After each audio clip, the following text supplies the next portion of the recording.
what type of fear is that we are feeling, or are we creating that fear as well? Yeah. You know, because the fear will always be there in the sense that you are always judging yourself, like you were saying, how much do I know? Yeah. And you will come to a point that it's not how much you will know, but rather how much do you want to spend time talking to that wall that is in front of you, that the only thing that wall wants, it's your emotions. Yes, good point. Yeah. So it comes to a point where you no longer want to have any type of conversation with them, because you just simply tell them 2-3 words maximum, and that's that. Yeah. You can start by where is your proof of claim? Yeah.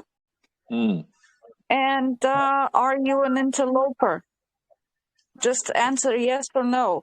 Even if they want to go and dive in the imaginary, in the illusion, fantasy world, no. Do not move past from this question. Are you an interloper? Yes or no answer. That's that. So you will feel like when we say ditch the fear, it's because it won't happen all at once, you know?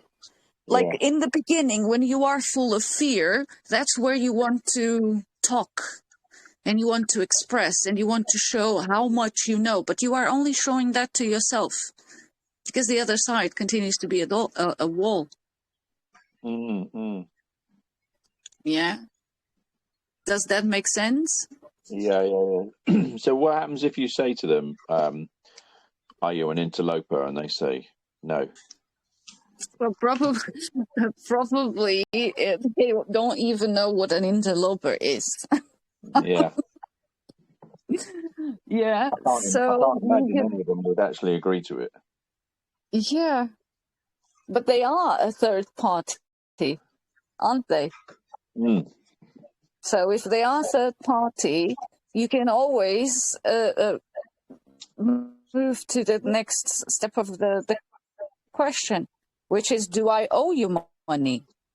Because what they are doing at your door is asking that you pay something that you apparently or supposedly you owe to something or someone. But how do you know that there is a debt? So, but this is a way that you can work. Just again, it's nothing to do with them. It's with you. Your understanding that what you have at your front door, who in reality and factually is, you know? Yeah. Because if you have if you, like me and you, okay, we have a conversation, and in that conversation we are talking about consideration, but it's just a talk, you know. But then I go behind your back and I hire Derek, and I tell Derek to dress himself in black, pick up some piece of paper and put it on a thing, and go and pretend to be a bailiff to go and collect money that you owe me. Well, Derek wasn't there, was he? So Derek doesn't have first-hand knowledge. So Derek is an interloper. So the definition of an interloper is a person who becomes involved in a situation where they're not wanted or considered not to belong. That's perfectly what a bailiff is, isn't it? An interloper. Yeah. However, they have when they say we have, we have a high court writ, and if the police are there and if the police turn around and side with the bailiff, it's very difficult when you're not as experienced as you guys to be able to stand your ground. I don't think this has to do with experience. I think this has to do with your how do you feel, how your emotions are to play that role. Because again, if you have the bailiff and the police, they are two parties that are not, they have nothing to do with nothing, right? So you just have to put them in their position. Even if the police decides to take the side of the bailiff, which they won't, if you ascertain the right questions, which is, you, Mr. Monkey Head, were you there in the day that it's alleged that there was money owed? Because if you don't have first-hand knowledge, if I put you on the stand, yeah, if I take you to their place of business and I do all the theatricals, yeah, if I put you on the stand, can you swear an oath, yeah, and testify that you know that there is a debt owed to this and this and this? No, the policeman will never do that, because the only thing that the policeman claims is keeping the peace. So that's another way you can go with them. Mr. Policeman, was there a breach of the peace? So if not, get on your way. Have a good day. Bye-bye. So long. Farewell. Because that's his job, to keep the peace, whatever that is. It didn't seem to work very well for Wayne, though. I mean, I must admit, Wayne was under a lot of pressure. When he had the police and the bailiffs, just not playing game, no matter what he said, no matter what he did, they weren't playing game, and he ended up paying. Is that right, Wayne? Yeah. They clamped my van, so they got one of these. It was Marston's Recovery. They must have some sort of cameras on their car. Come past my van as I was at shops. Clamped my van with two locks, and I done 2 videos. I put it on the lean group, and when was that? Last week. Oh, okay, I didn't see just because last I'm week. Not on the Facebook. Yeah, I'll have to share it with you somehow, and you can see. Okay. Yeah, look, I've learnt loads. And basically, what I'd done, I was having a discussion with one of the bailiffs, and he just wasn't listening. I didn't have my lien with me already. I'd done a lien against the CEO of Marston's Recovery. Just didn't have it, Okay. and I didn't. Let me stop you. Let me stop you right there. Were you having a discussion? Yeah. So you were what? What were you saying to the policeman? No, I was saying this is before the police turned up.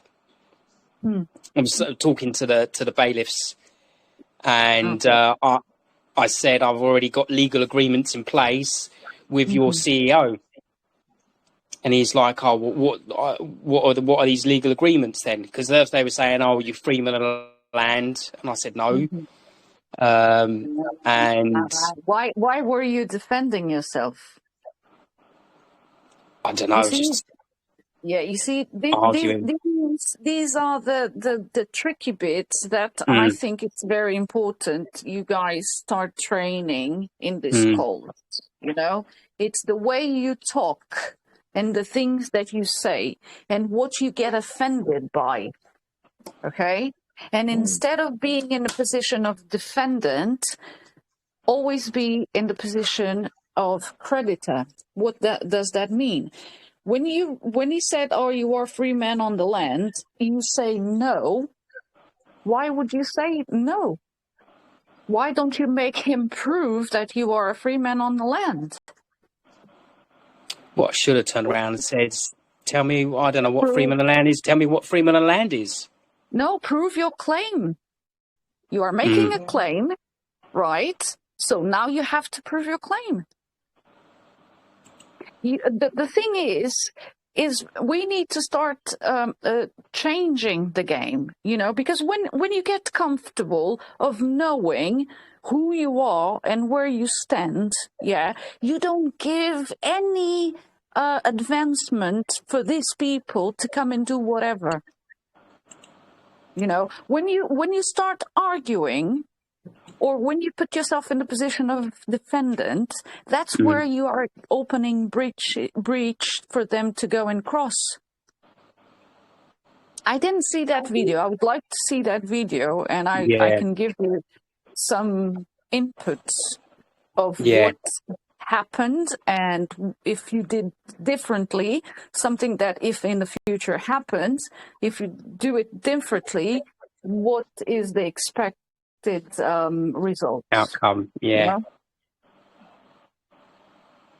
Yeah, I mean, So I was watching that video, and I just thought, I don't know what I would have done any different to you, Wayne. I think you did so well, keeping calm for a start.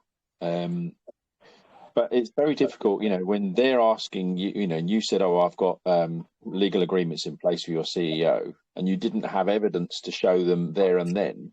Whereas if you ask them for evidence of you owe the money, they just turn around and give you pieces of or paper or show you a writ or whatever it is, and they think that's evidence.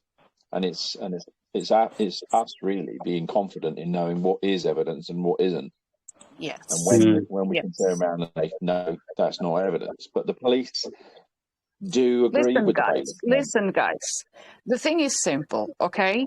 When you are having this type of intervention, who, and I'm going to make this question, and I want you guys to give me the answer, okay? When you have this type of intervention, who is on the doing the intervention?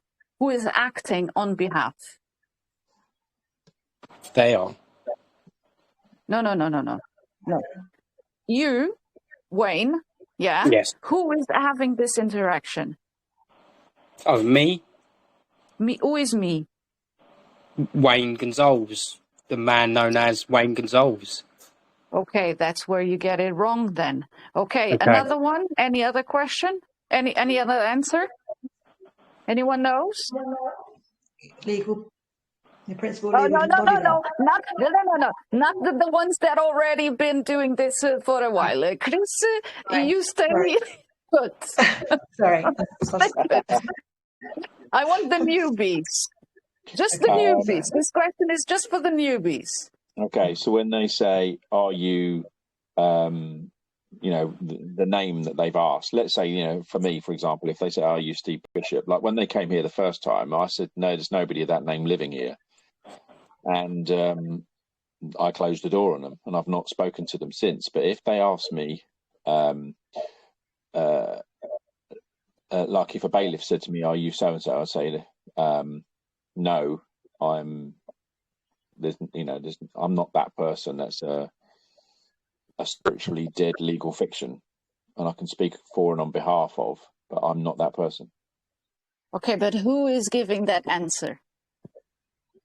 That's what I want to know. I'm a human living being. No. Anyone else? I told you that coming here is a little bit squeezy. No, but this is good. We're learning. This is good. You carry on. Yeah. Well, I need anyone else can give me an answer. Principal legal embodiment of What? the principal legal embodiment of the registered name. Ah, you are close, Derek, but I will show you that should not be that one opening the door, dealing with this. Anyone else? That wouldn't be my answer. Would have been just, am I under any obligation to answer your question? And I'll just end at that. Well, yeah, that could be, but this goes a little bit deeper than that. It's not. I want to know who is dealing with this type of situations. Don't forget that you have 3 motions when you sign. Yeah? When you sign your documents, there are 3 motions in there. And you need to know how to play with those 3. All right, the Baron and legal embodiment and yeah. The Attorney General. The Attorney General. Cheers. Who said that? I did, Diane. The Attorney General.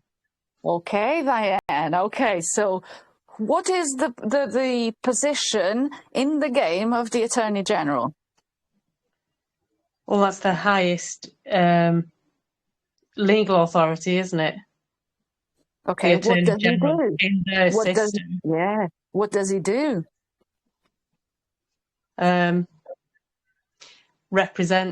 You're representing the your principal legal embodiment, aren't you? Yes. So you're your highest authority, aren't you? Yes, it's getting warmer. Okay, so who deals with all the legal, informal stuff? Who does all the paperwork? Well, the Attorney General, wouldn't it be? Oh, yes. So who opens the door to deal with this type of bullshit? Me? Yeah.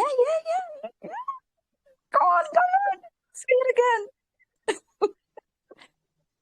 The Attorney General, guys. Yeah. Yeah.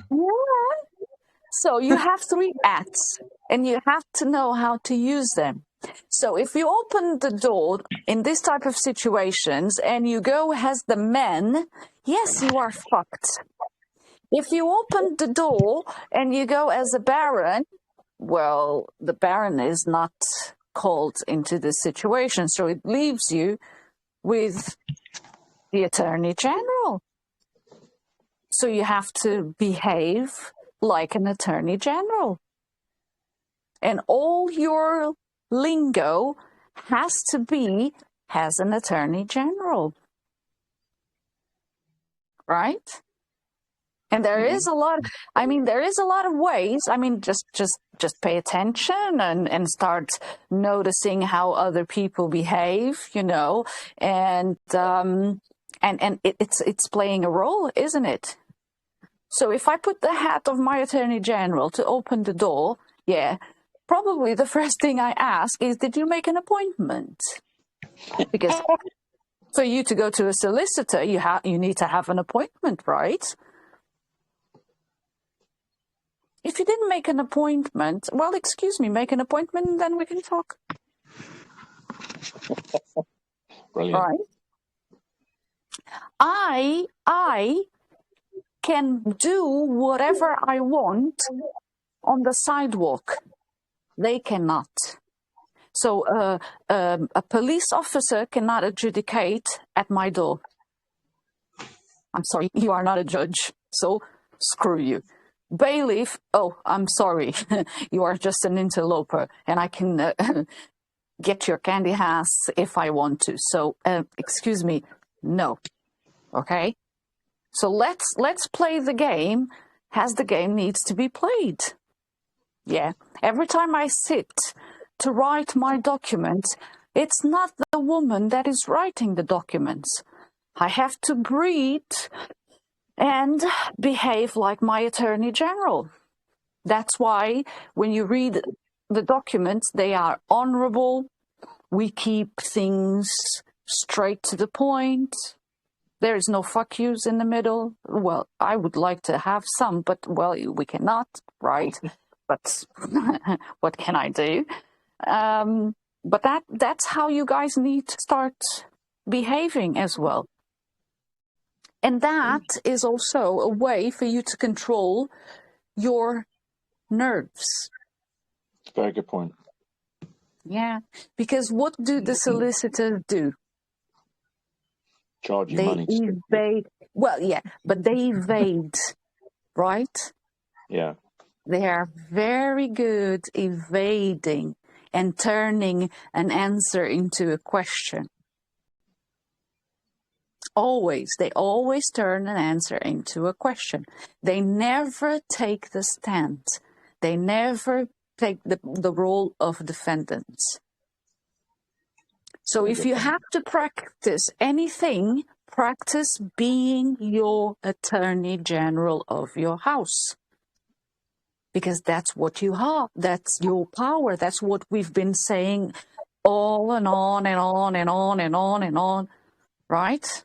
We've been telling you, you are the highest authority because you have the attorney general, because you never give your power away. So why are you going to give your power away at the door with a monkey? It's a very good point. Very good point. So basically, we act as if, Yes. This is, in fact, funny you say this, because I remember, just going off topic just a little bit, but it highlights the point, is I was nearly in a car accident many years ago, and I was driving a car, stupidly, being an absolute idiot, and I came up to a bend in the road, and I knew at this point I did not have enough skill to get the car to go around that bend at that speed, and I had somebody else in the car, so it meant I had to do everything I could. And I remember thinking to myself, if Michael Schumacher was driving this car right now, he would get this car to go around that bend safely. And I just imagined, if I was Michael Schumacher, what would I do? And this all happened in a split second. And bloody hell, I actually got the car to go around the bend sideways, drifting it. Now, I'd never done that before. And it was only afterwards I thought, bloody hell, that was close. And the only thing that I think saved me was acting as if I was Michael Schumacher at that point. Not thinking, oh, what would he do? But actually, I am him. So if I'm acting as the Attorney General at the door, that is going to give you a level of confidence, isn't it? You're not going to be frightened of these people because Even if you don't know enough yet, you can always know the sufficient to put on the role and make them be scared of you. Like, who is this guy? Uh-oh, am I in trouble? Oh my God, this guy doesn't look like one of those silly ones that we can steal from him. You know? And we're only dealing in facts, you know, so you just got to take the emotion out of it because you're just presenting facts. That's it. Either accept it or not. Yeah. You know, but the thing is that they've got their bits of paper and their writs, which they think of as being fact. Well, you show them yours. Well, no, they believe it, don't they? You know, because if you ask them, would you know, did you write that? No, right. So you believe that's correct then? You can only believe it's correct because they don't know it. Yeah. But you were just saying about solicitors, Carla. I got a guy writing liens to the CEO of the council, and his partner is a solicitor in the legal department of that council. You're kidding me. Yeah, Mark. I couldn't believe it, Mark. Yeah, Mark Sparky Ray. Isn't it? Yeah.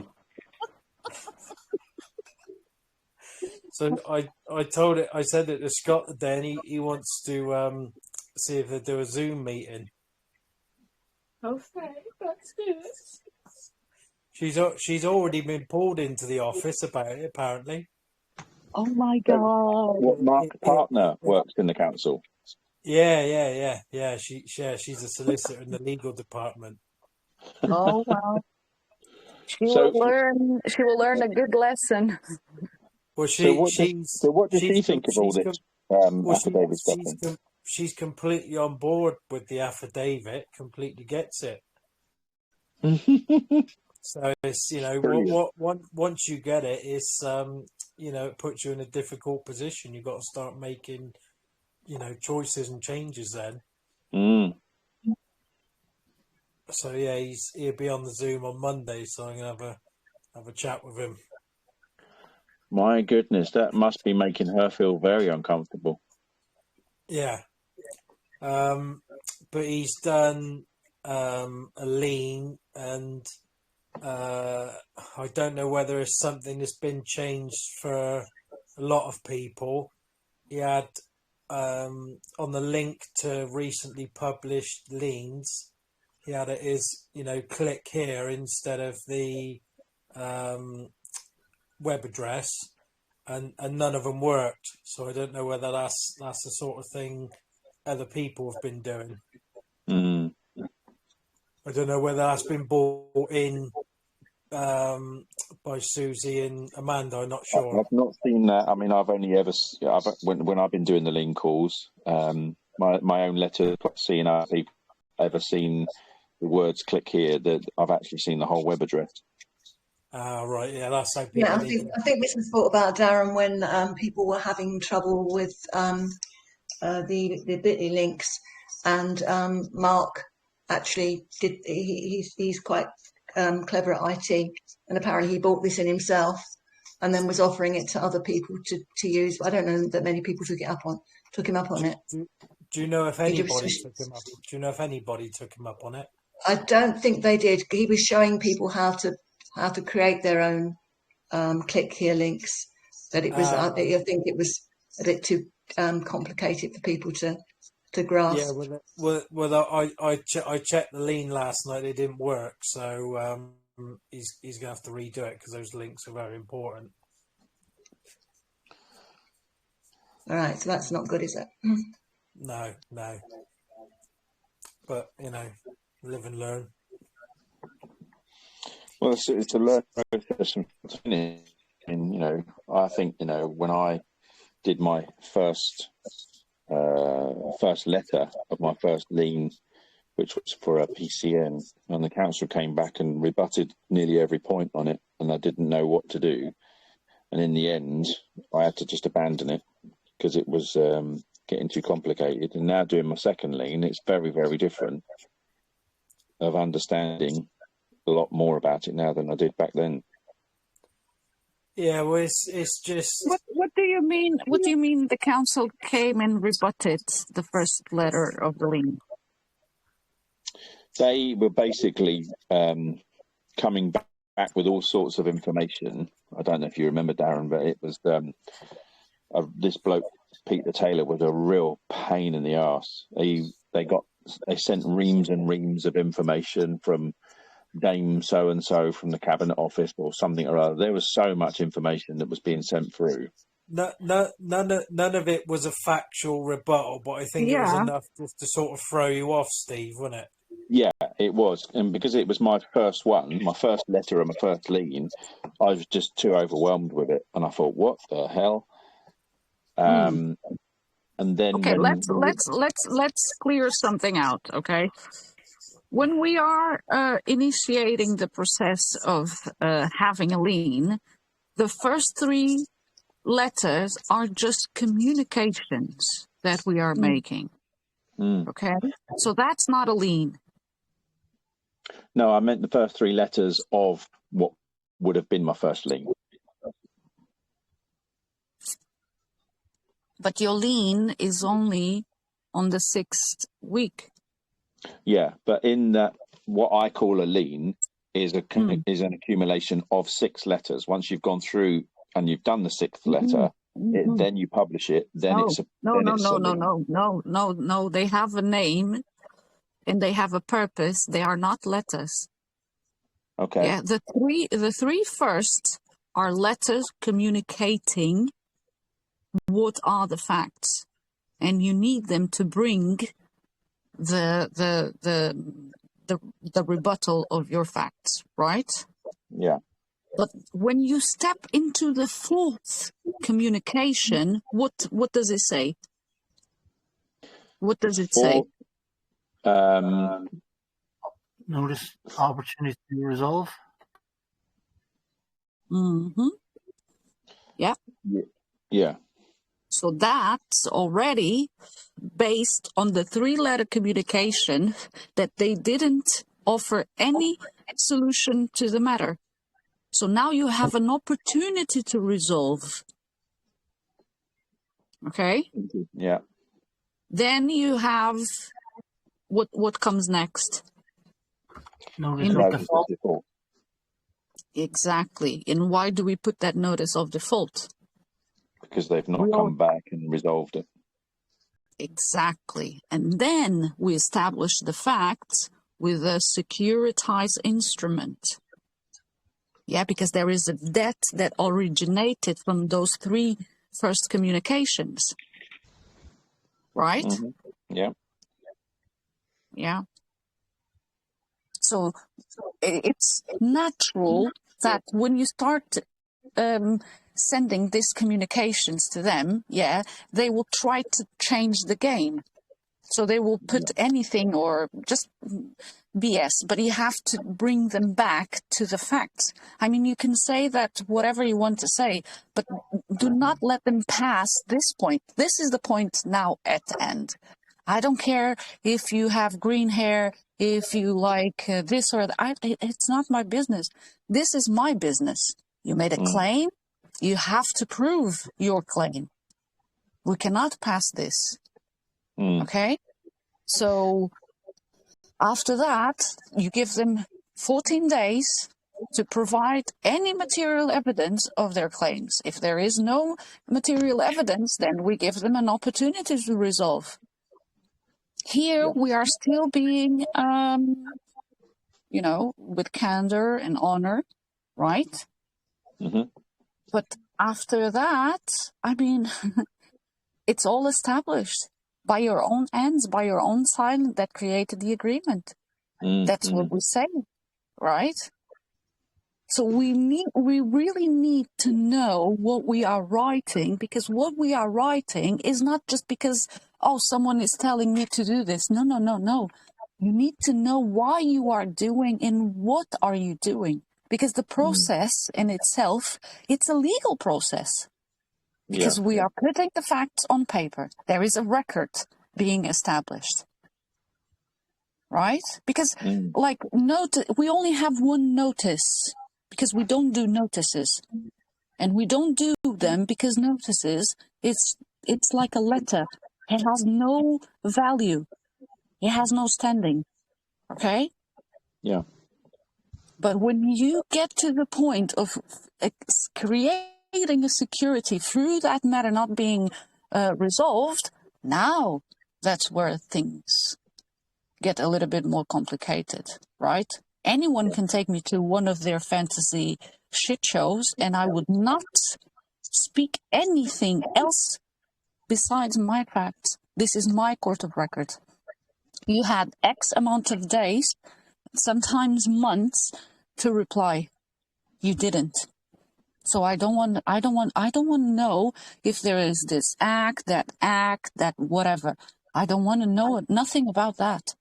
This is the matter at hand. And they are very good doing this, because this is what has been done forever. They put many crossroads, and then they just swindle you to go and choose one. Oh, no, now go to this one. Now go to the... And you cannot. That's why we get lost. That's why we lose who we are and what we are doing. And this is part of the fear as well. Because we are not comfortable with what we are doing. Because we don't know enough of what we are doing. Exactly the truth, yeah. Yeah.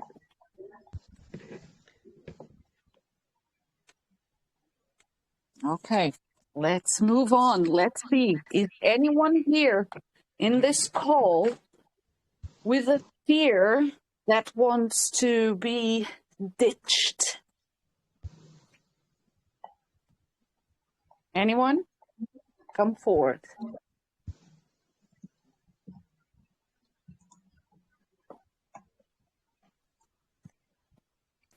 Okay, let's go. Yeah.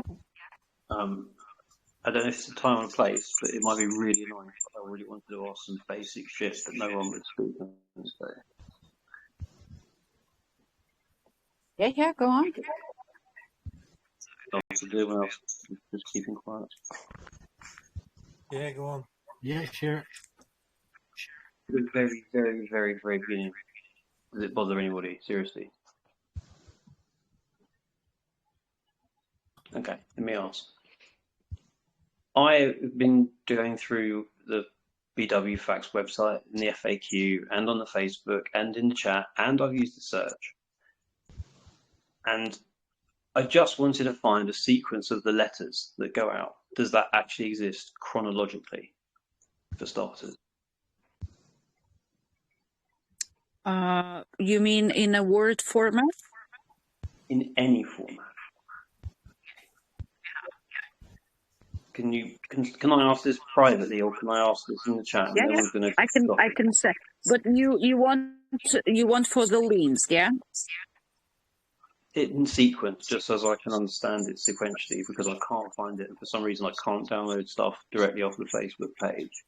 But I've been pissing around for a while, and I'm going to do this now because I'm ready, basically.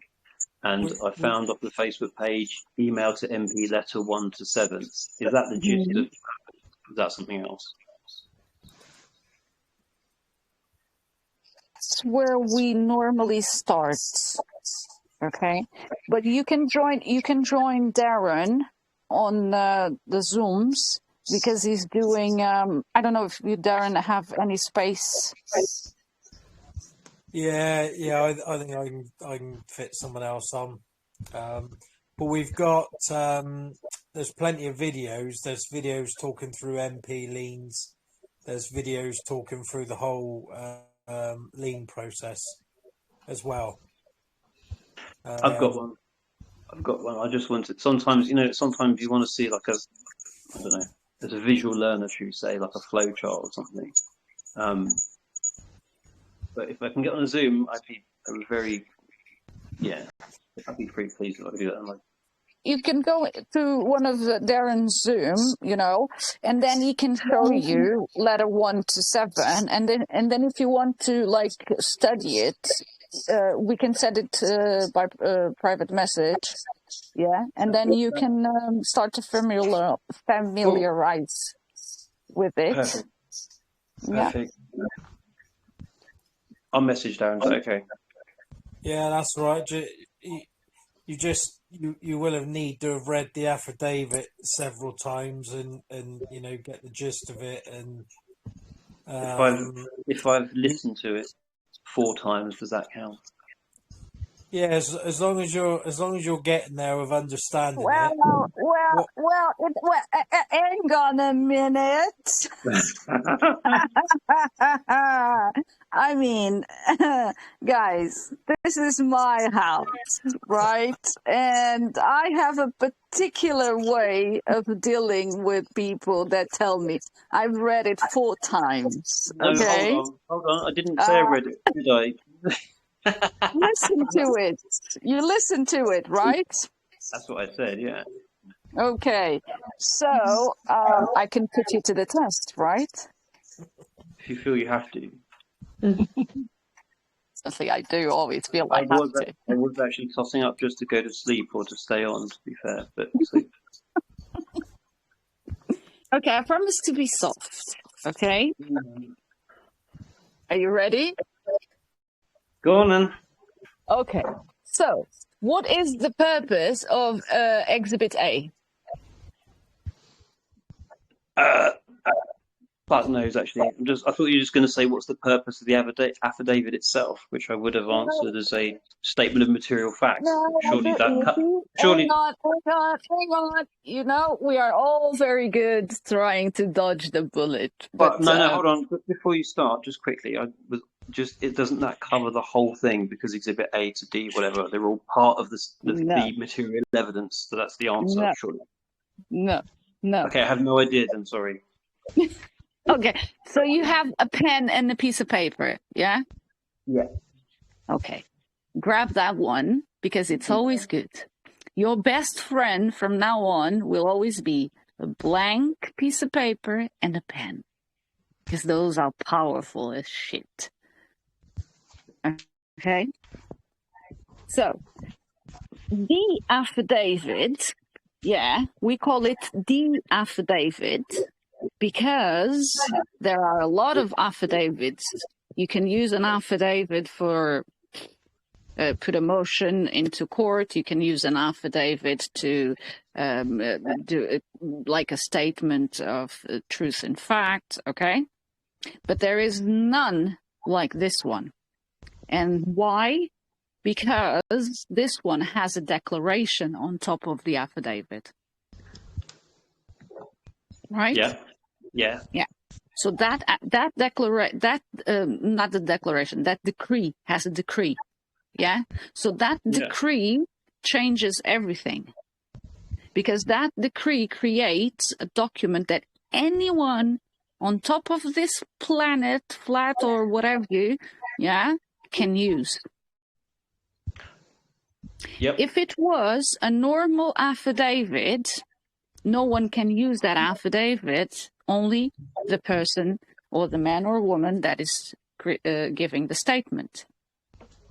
And everyone's affidavit is personal. Exactly. But not this one. So you can use Baron David Ward's affidavit as is because of that decree.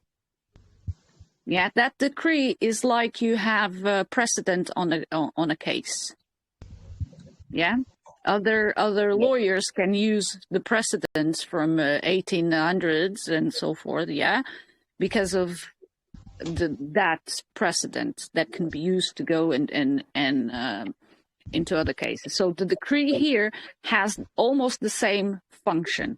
Everyone can use it, has a base of saying that this is the affidavit. It's not mine, it's not yours, it's all from all of us, because it's in the public. Okay? So after the decree, then you have an affidavit. Okay? I created my own because I had to translate it for Portuguese. Okay? But here in the UK, I never created my own affidavit. I always use Baron David Ward's affidavit. Okay, so when you come to the 2 pages, which only those 2 pages are an affidavit. Right. Okay, and you are stating the facts of that matter. And you don't just state them, you bring the evidence with you. That's why you have Exhibit A, Exhibit B, Exhibit C, and so on. Yeah? When the question that I made you was on Exhibit A, what is the purpose of that Exhibit A? Because the Exhibit A is when we are formally challenging the 12 presumptions of court. Yeah, I'm actually looking at Anthony's one now as well, to Deborah Cavan. Okay. Yeah. So this is you already challenging the 12 presumptions of court. That's why after each presumption, you state, we, the undersigned, formally challenge the presumption of yada yada, as it is by definition a presumption, and by definition has no standing or merit on impresentable or material fact. Who is the undersigned? We are in that circumstance. Is that right? Who is the undersigned? Whoever's sending the affidavit. For and on behalf of the principal legal embodiment by the title of yada yada. Yeah. For and on behalf of the Attorney General, and for and on behalf of the Baroness of the House, yada yada. Yeah. Though that is the undersigned. Yep. Okay? Mm-hmm. Now, do you want to correct your statement the 4 times you've heard the affidavit? Which, in parts, give me a break. What's the correction you want me to make? I want you to correct that for I've heard it, but I do not fully comprehend it yet. Oh, yeah, okay, fair. Yeah? Yeah, okay. Because when you break it down, because most of the times people just read, but they don't know. They might think that, oh yeah, this is this and this and this, but it's more than that. When you have this base, sorry? Well, I didn't come in pretending like I did ask go, hey, can I go right back to the beginning? I wasn't saying it's like No, I know. Yeah, okay, But good. I like to stop and correct, because when I stop and correct, that's when I make your and brain look yeah, at no, things I in a stand way corrected. like, now I see.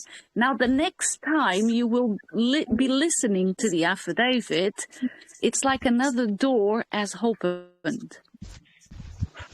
I tell you something. If had I have gone through it and done it myself, as in, well, I wanted to see the sequence, I'd have this imprinted in my brain. I just have a bit of a way of learning things, which is why I have to keep repeatedly asking the same thing, like a total retard. I promise you, I'm not. I just have to pretend I am till I get it right.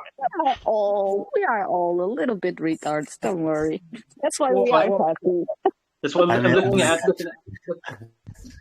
Sorry, looking at Anthony as I get the sequence. I just wanted to whatever, something else. I'll join the zone and be quiet. That help you a little bit more? No, 100%. It helps every time. It's all good. Thank you. I will join Darren's Zooms, and it did make my brain go, oh, okay. What's led you to this process? You know, what led you to the affidavit? You know the answer to that already. The same thing that everyone else has. A remedy, or it's that. I tell you what it goes back to. It goes back to there is no fucking spoon, basically. Does it not? Yeah.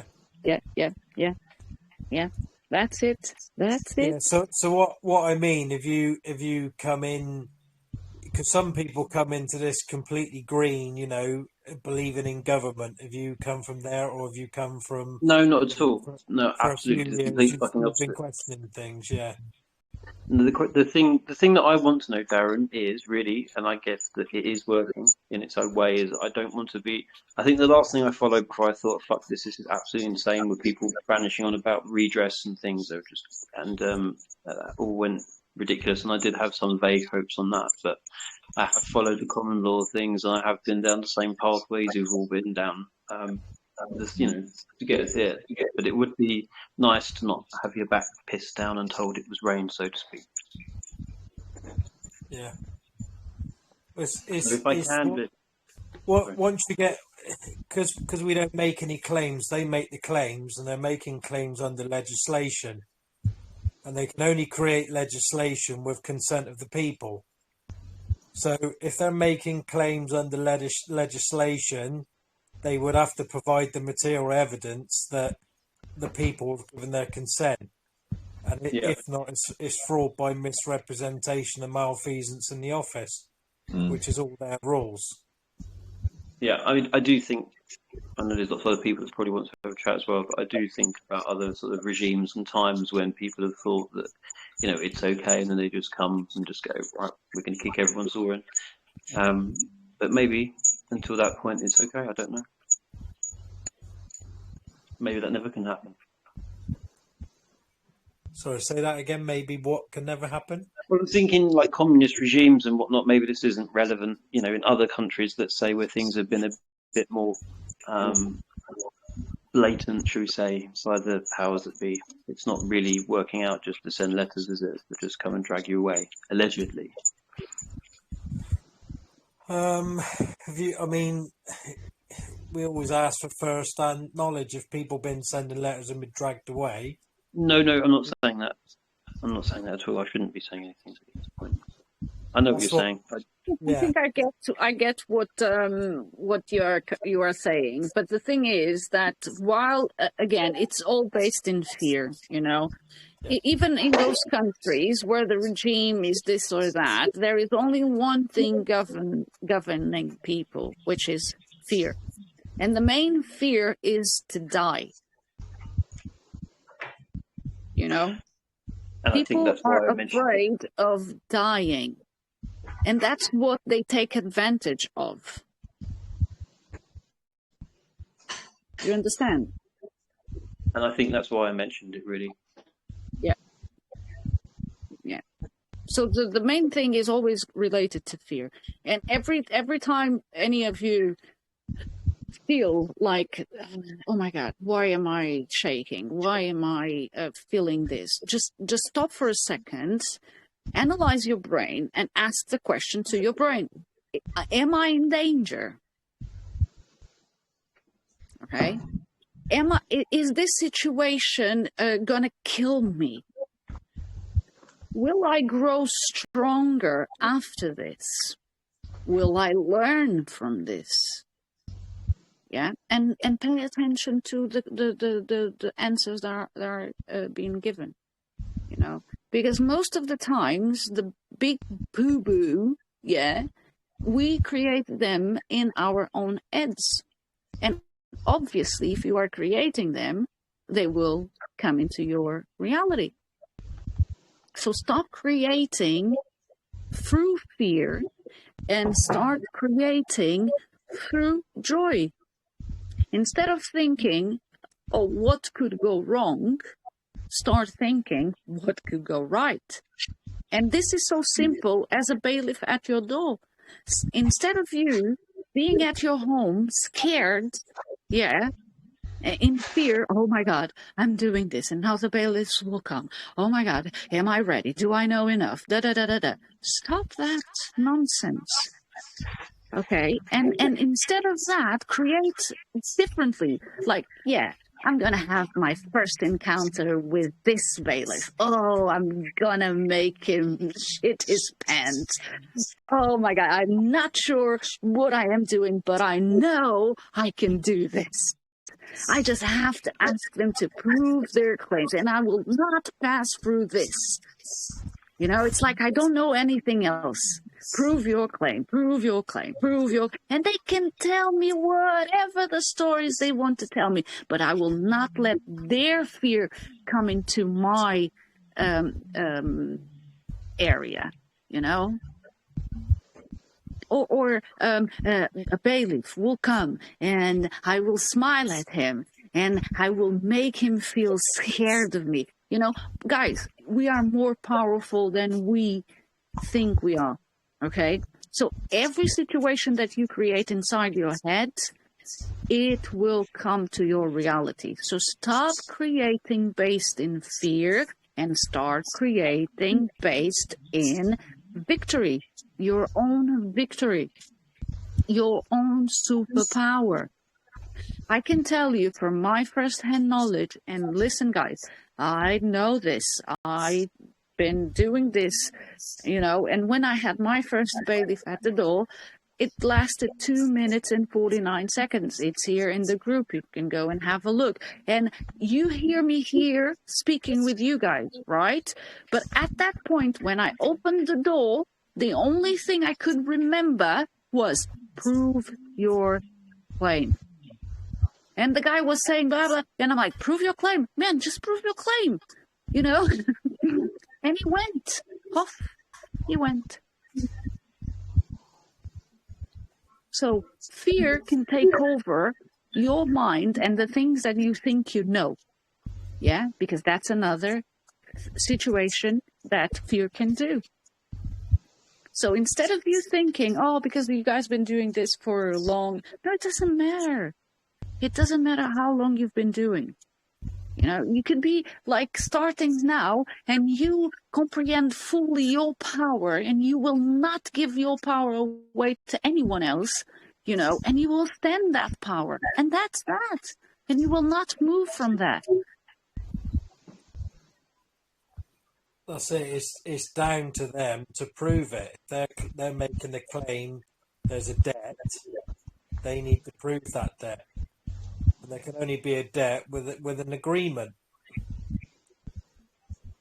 So, you know, I think that is people's main fear. The bailiff coming round because they've seen, you know, don't pay, we'll take it away. You know, and they just think they don't know the facts of what bailiffs can and can't do, and they can't do anything. You Absolutely, and I also think it's a big societal thing. As British, we've been brought up to take it on the chin. Don't argue. Just carry on doing it. Let them roll over you, and stiff up our lip and not fight back. That's been a thing that's been bred into us, I think, from our generation and my generation at least. Yeah, definitely. I've had them at the door, and within a couple of minutes they're gone, and they don't come back, and they don't seem to come round anymore. I'm more than happy to deal with them now, but they don't turn up.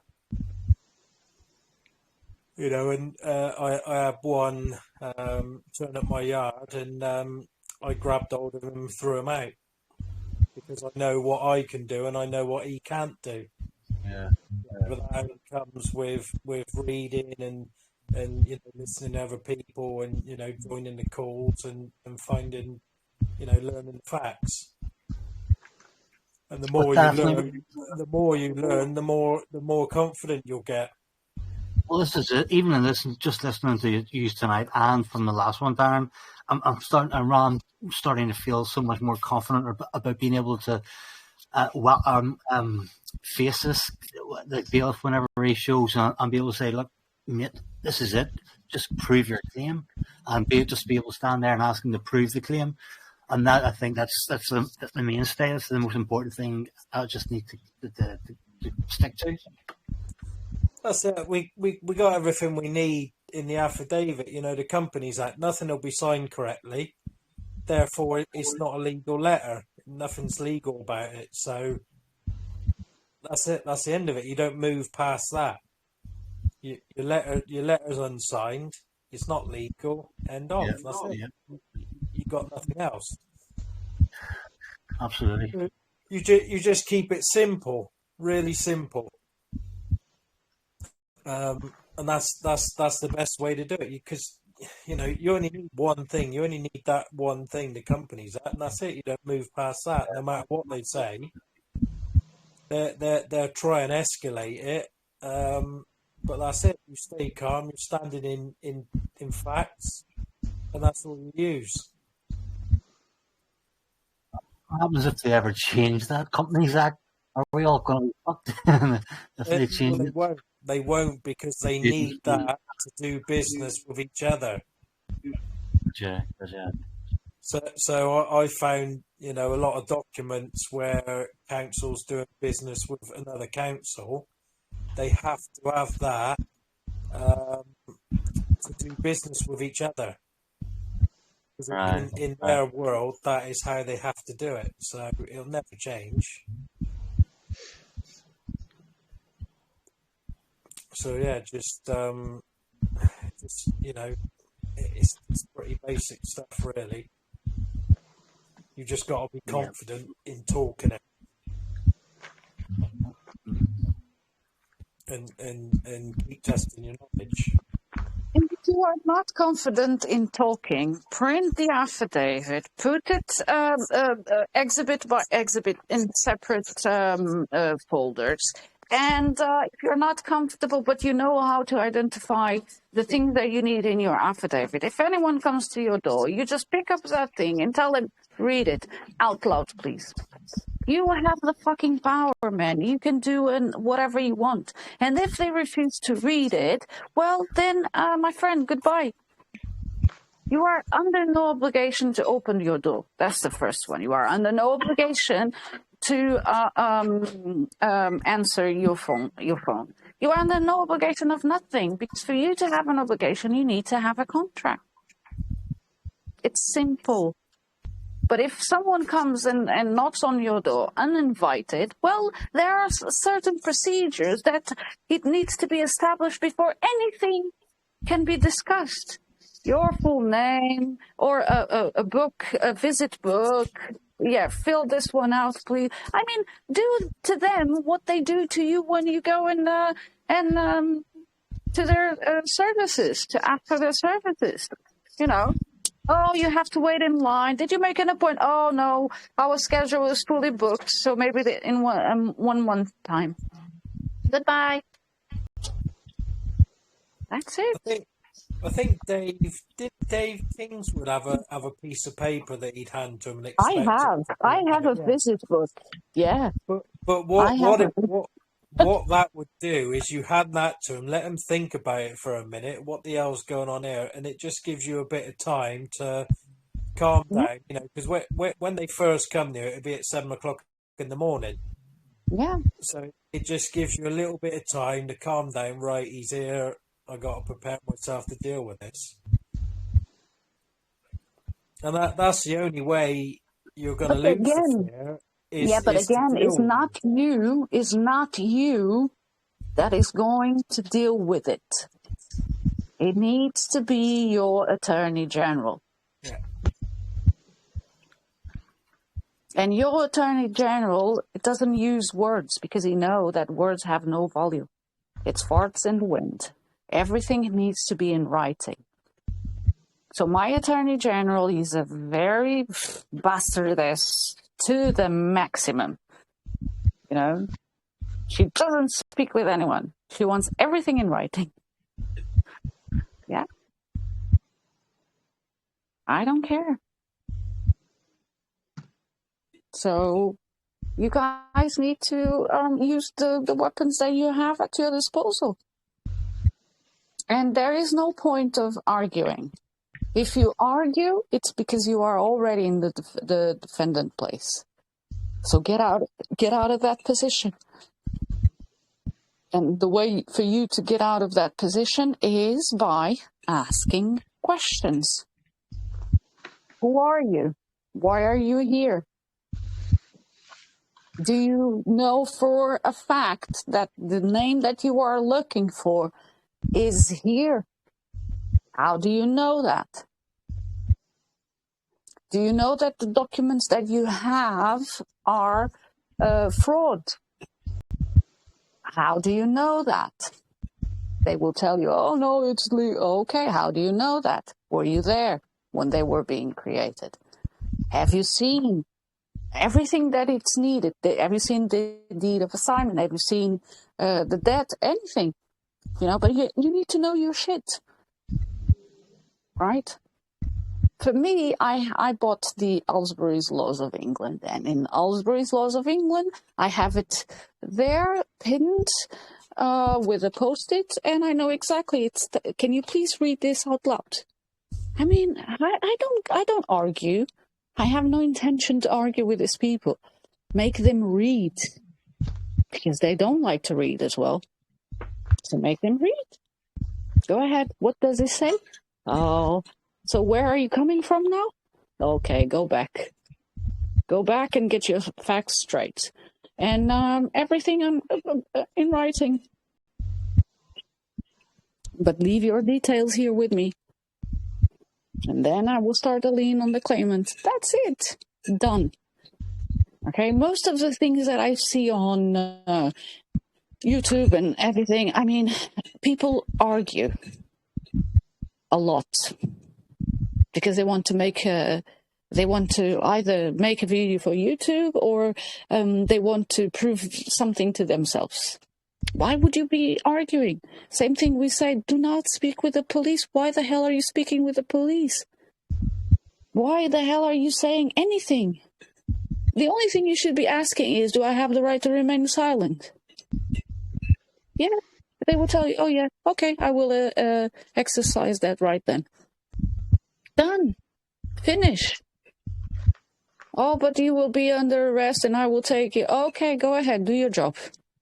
They are servants, guys. Servants. And if they don't know their place, I mean, okay, you can do whatever you want. And this, again, comes with losing the fear. The fear that they will take you, the fear that they will take your kids, the fear that they will do this, the fear that they will do that. And in most of the situations that I've been that have come to my attention, it's only you guys that put yourselves in those positions because you are coming from a place of fear.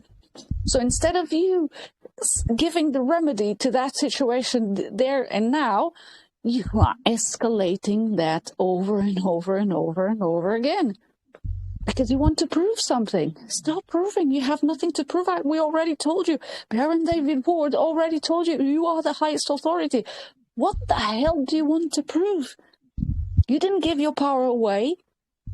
You cannot give something if you don't have it, right? So pay attention to the details. Pay attention to things. Do not do things just because someone else is telling you to do it. Go deeper in your studies. Try to understand what is what. What is this 2D reality where the paper lives? I cannot be a piece of paper, right? A name you give to things. Am I a thing? Really? No. So I don't have a name. I don't need a name. Yeah, because I'm not a chair or a couch or a pillow. Right? Carla? Yeah? I think most people's fear is having their car taken. So when these guys turn up and they just see that the car is registered to that name, and they know they're not getting in the house, they just decide that they can take the car because it's easier, it's outside. I think that's most people's fear. Well, the car, the house, the this, the that, right? What would you say on this situation, Mark? How would you ditch the fear on this situation? Well, I put my dogs in it for a start, but I'm not in that position. Not yet.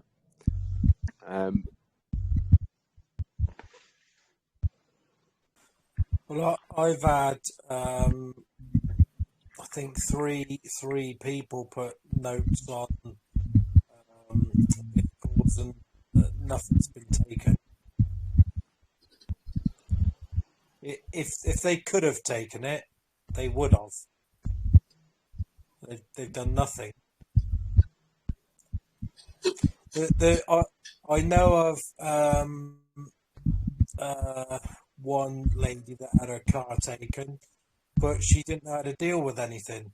She got into the process way over her head and didn't know how to deal with anything. The ones who know this stuff have never had anything taken.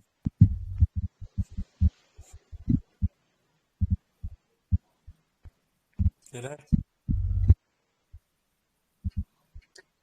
Okay, let's do a little bit of exercise to go deeper in this situation of the cup. Okay. Okay, so this is a role play, especially for the beginners. Okay.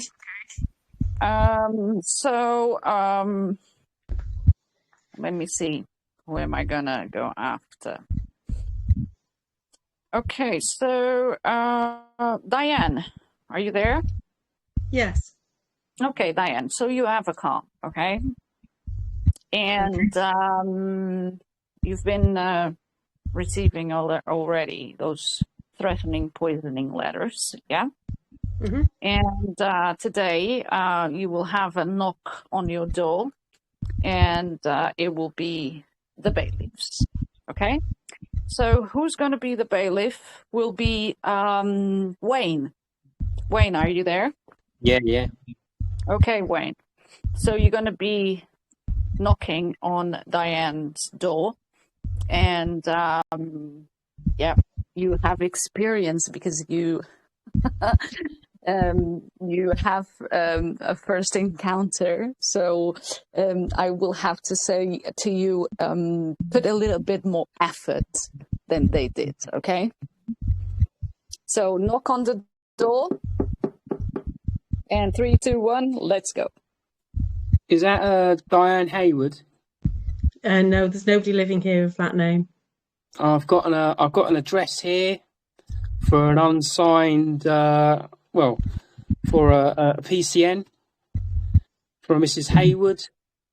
Who's got your car on drive here with the same registration? Can I speak to her, Mrs. Hayward, please? No, not here. Sorry.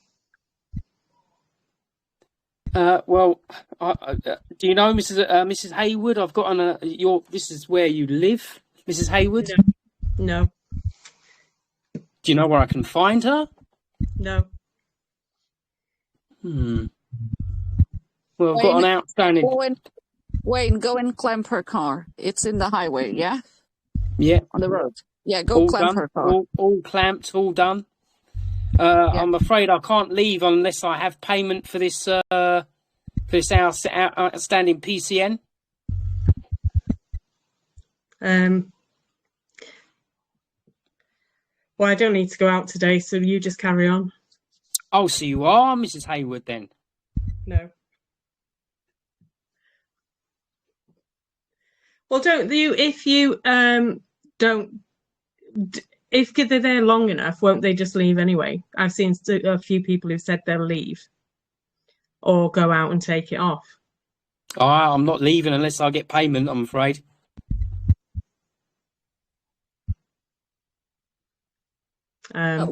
Wayne, call the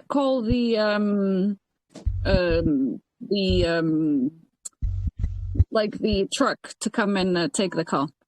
Oh, that's done. That's done already. They're on their way. Yeah, Mark. It's going to get towed off the drive. Mark, you will be the tow trucker. Go and tow the car, please.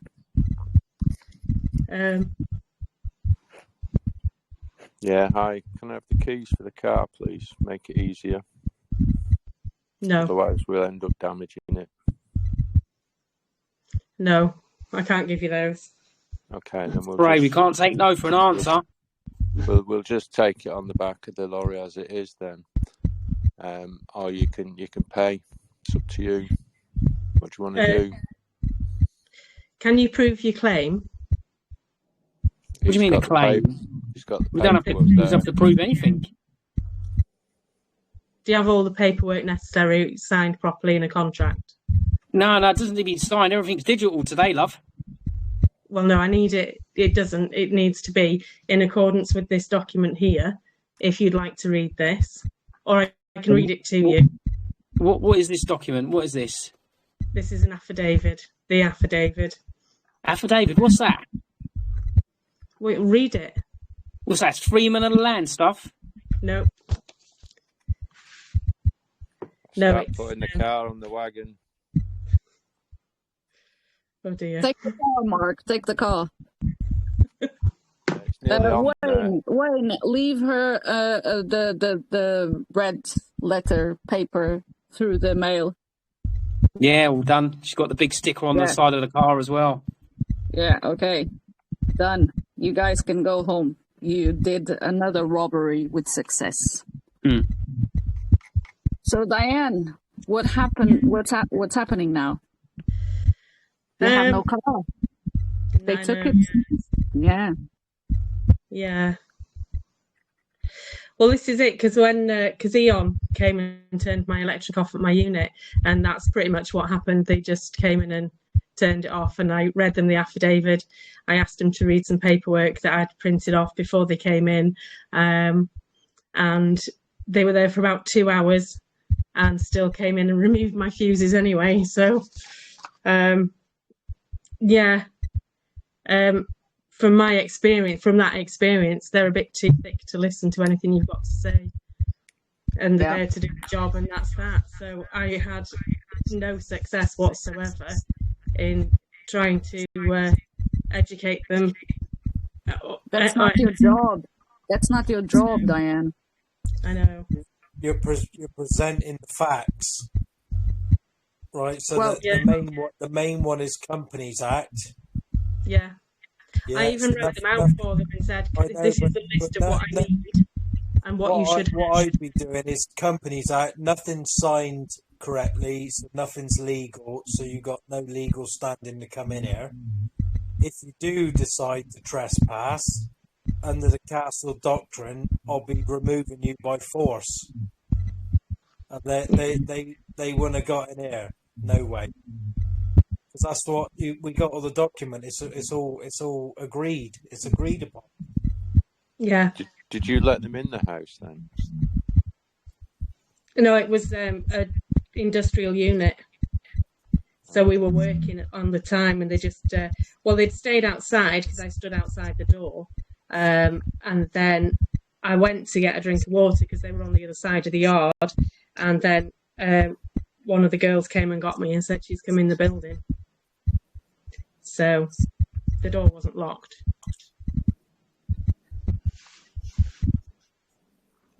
Everything has a starting point. Okay? Sorry? Everything has a starting point. Okay? So let's analyze the situation that we did now. Where did you went wrong in this situation, Diane? Can you identify? No, I don't know. But well, I guess not doing what's expected of you in the first place. Which I'm not going to do, so... Yeah, what would that be? What would that be? I don't know. Okay. I don't know. Okay, how... good. Okay, let's go. Let's wait and let's see, Wayne, what went wrong in this situation and what could be done differently? Yeah, well, she already mentioned the Companies Act, but also, I think fraud, just committing fraud, prove your claims. Okay, either I'm not explaining myself correctly, okay, or okay, I'm going to try this differently. Everything has a starting point. Everything. No thing starts in the middle or at the end. So we need to think we need to use our minds to think with objectivity, right? I will not go to a war with my tools from a battle. If I go to a war, I have to use the tools that are prepared for a war. Okay? If I don't take the first steps to a possible outcome, how can I be ready for the outcome? I can't, right?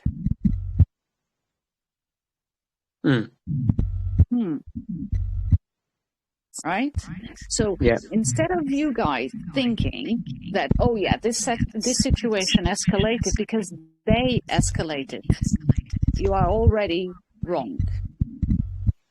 All the situations, they only escalate because you are the one escalating them.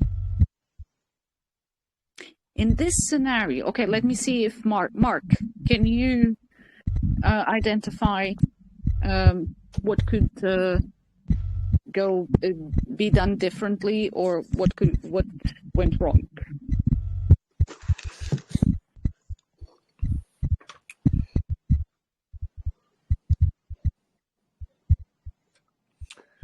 Well, for a start, the piece of paper that they would have had, or the digital, one, anything digital is not legal that they bring. Two, no judge would sign a document like that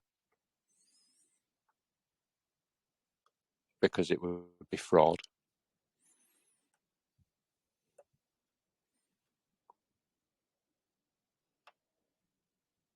Okay. I'm trying to remember the reason why.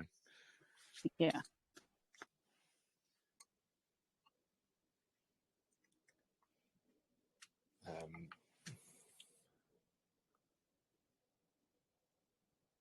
Trying to recall what she said.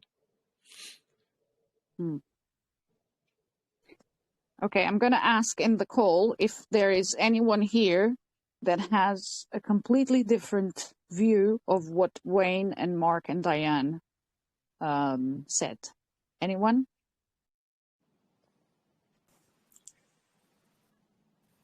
Can I go? No, of course not, Darren. Of course not. That's what, I mean, really. I'll mute myself again. Yes, please do. Come on, guys.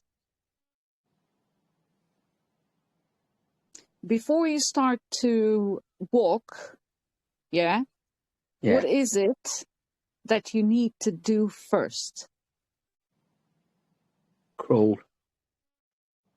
Okay, but before that, what do you do?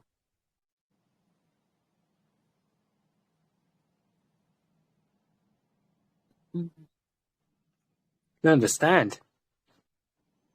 Get on your hands and knees. Before that, guys, remember that the affidavit is your foundation for every single thing. So if you need to use the affidavit, your brain needs to be what? Rewired. Because everything you think you know, you don't. Okay? So give me the answers. Even if they are wrong, just put them out. This is the place for you to put every of that trash that's inside of your head out. Because that's the only way, when you put them out, it's the only way when I give you the observation, you will be able to gather that and use as a new tool on your arsenal. So don't be scared of saying everything. Just tell me, what is it? What is it that you do before you start walking, standing, crawling, whatever? Prepare yourself. Okay, you are close, but for you to prepare yourself, you are doing something. Getting all your information ready. Okay, yes, closer. But in what mode, in what state are you? Attorney General. No, you are still a baby. You are still trying to crawl. I You don't started even know early. that you are your Attorney General.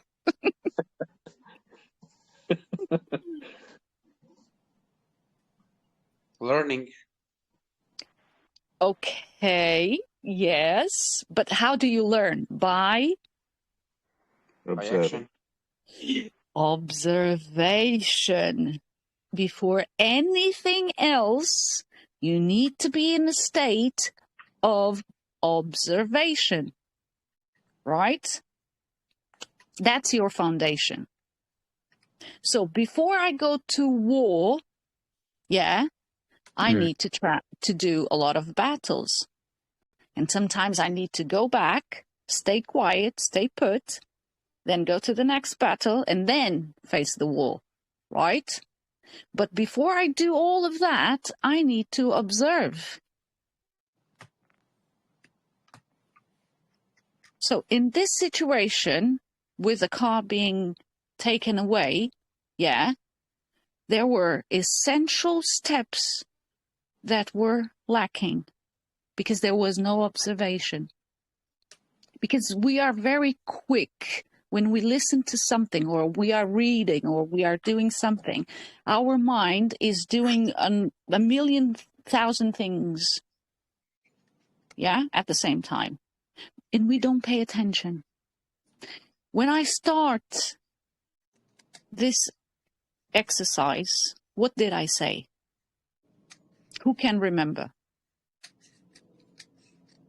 Ditch the fear. Well, no, I didn't say that. Before I give the example of the exercise, I turned to Diane and I said, Diane, this is an exercise, right? You got a lot of what? Letters, right? And now they are here knocking on your door to get the car.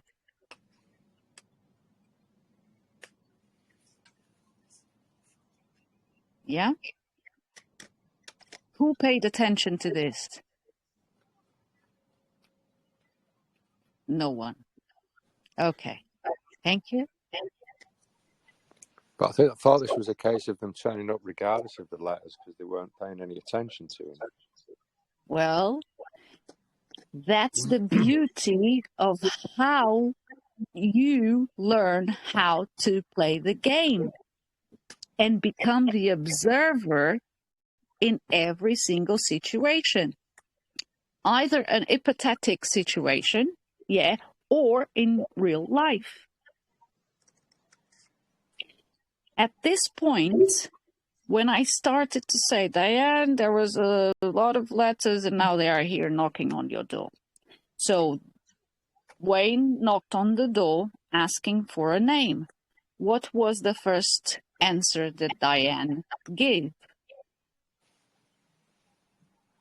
She tried to lose her name. Yeah. And she was in what position? Was she the creditor? No, she said there's nobody that name living here. Yeah. So in what position was she playing the game? Defending. Yes, exactly. So she started already playing the game as a defendant. No matter what you say after, if you don't establish the game first, you are playing someone else's game, not yours. And this is what you need to understand. Either you make them play your game or you don't play the game. That's it. Done. The end. Becoming the observer is paying attention to every single thing that comes to my informed field. Okay? So when I told you, Diane, there were letters coming. Now it came the day that the guy came knock on your door. Yeah. When you know, you will know, you should have replied the door with what on your hands? Your court of records. Yeah. Because most of the times when we are in the situations, we put ourselves in those situations. Because independently of them coming or not, it doesn't matter. I have the fucking highest paper of them all. It's here. It's with my seal, the highest seal of them all. Do you have a seal? No. Do you have a signature? Is there a judge putting a signature on that? So my friend, you can take this one, and this is the court of record. Go and speak with your boss and tell him, what's that? My property is my property. And you have no right, after you reading this, because you are no judge, so you have no competence, you are an incompetent at my door, you cannot understand. Are you legally trained? If you are not legally trained, take this. This is the court of record. The matter is already settled. Take it to your boss and come back. In the meantime, don't forget next time to make an appointment. Done. You have to know that they are your servants. Control it. Yes.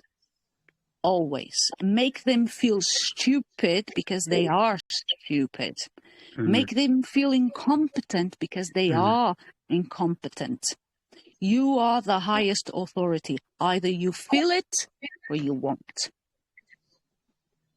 If you don't feel it, it's because you did something wrong in the process. Or you don't know the process properly. Yeah. Every time I play one of these roles, I have tricky situations into it. So you have to pay attention to every single word I'm saying, because I am giving you the clues and I am making your brain work the way it needs to be working, or you will be falling into the same pattern over and over and over again, because you don't want to pay attention. You don't want to be the observer of your reality. Because it's easy to say, oh, it doesn't work. Oh, the other one did this. Oh, the other one did that. Oh, the other one, it happened this to them. Oh, the other one, it happened that to that. it's easier. But that's not how you should be playing the game. You should not be looking at the outcome of the others. Because like I said in the beginning, to every situation, there is always a beginning. If you started doing something wrong, well, that will be your outcome. If you start playing the game the right way, it cannot go wrong, I tell you. It cannot go wrong.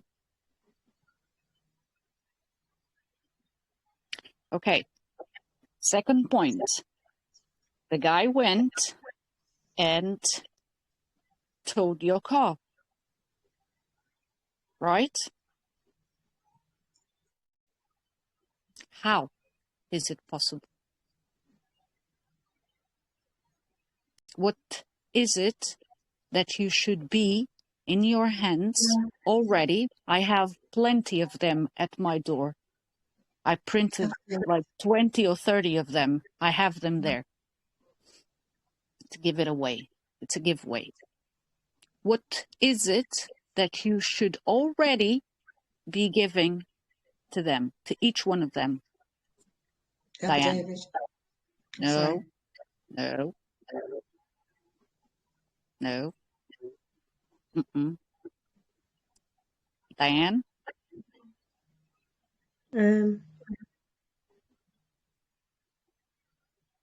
What is it that you have on Exhibit G?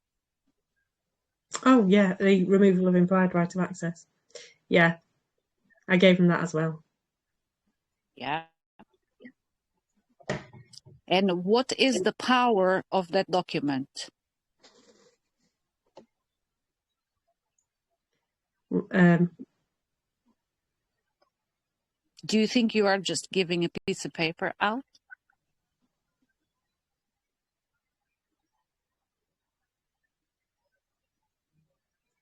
well, no, you're removing their implied right of access, aren't you? Which is implied right of access, so you just kind of... Yeah, it's your property, isn't it? Yeah, yeah. You are going to take my property at your own risk, my friends. Feel free to do whatever you think you need to be doing after I give you this, after I put you on notice. Because that's how I'm going to come after you. Mm. Yeah? Again, your Attorney General knows this shit from in, outside, sideways, whatever. You don't just give that piece of paper, just, oh yeah, here, read it. No. That's a notice. You are putting them on notice. Anything you will do after I serve you this document, it will be on you. It's your choices. I will come after you in your personal capacity, my friends. Do you want to do that? Do you still want to do that? Your boss will not save you. Your company will not save you. So, do whatever you think you have to do. Right? So Carla, if it's already on your door and you ask them to read it, yes? Would you give the you don't. That's the thing. People are saying, "Oh yeah,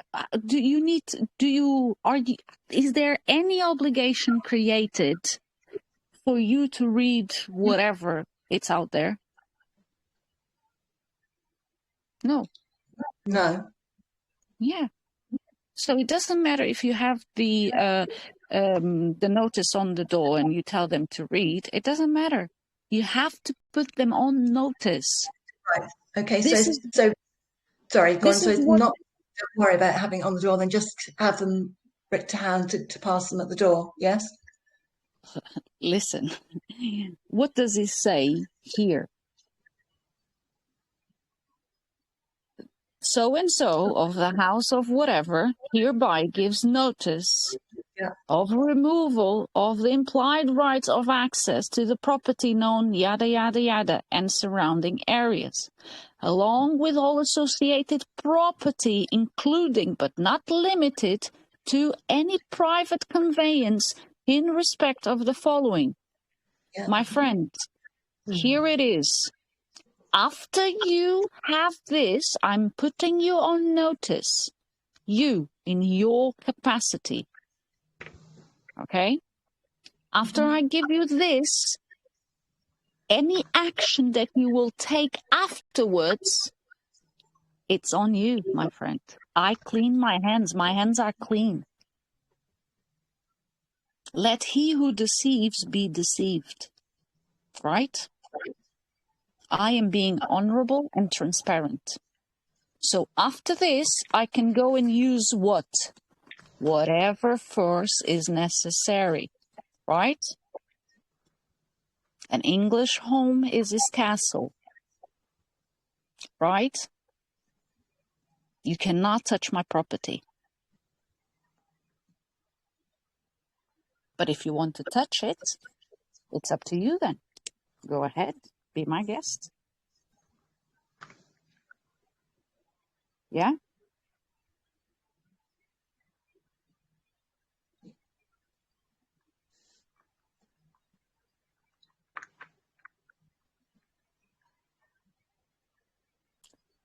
Was that clear?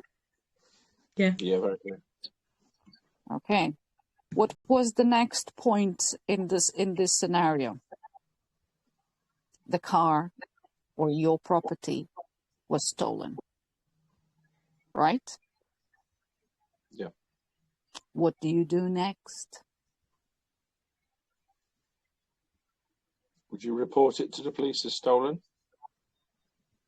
Is the police there to do anything about that? No. So what do you do?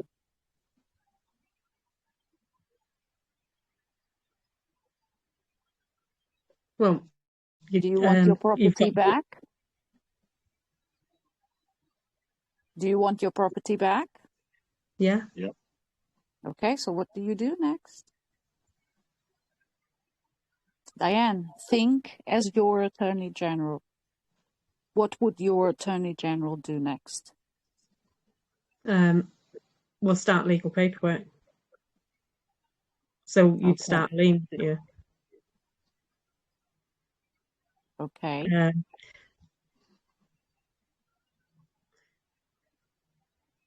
Yeah. How do you? Because obviously you'd all have a lien against the people, or you'd start a lien. But how do you then actually get the car back? The two situations are different, right? Because the lien that you apparently had was for the one that originated the coming of the bailiff, right? Yeah. So the bailiff is another company, which are an interloper, right? Yeah. Which they stole from you, right? Yeah. So what will you do next? It's what it's going to determine you get your property back, or they will play you as they normally do. Who has the equity in your property? They or you? When I say equity, I'm referring to the bill of exchange. Me, yeah. Okay. So you have the equity, right? So Yeah. use it. Use it.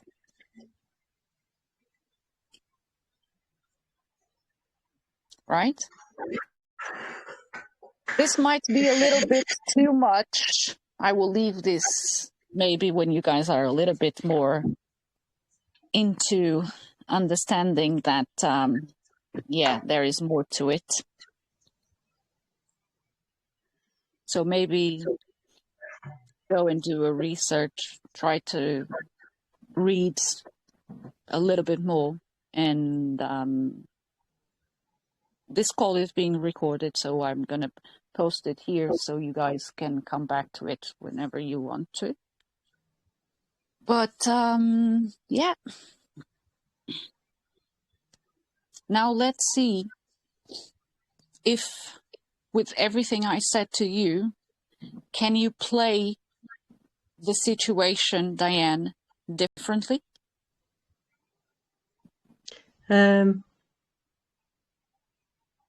Yeah. So would you play it differently?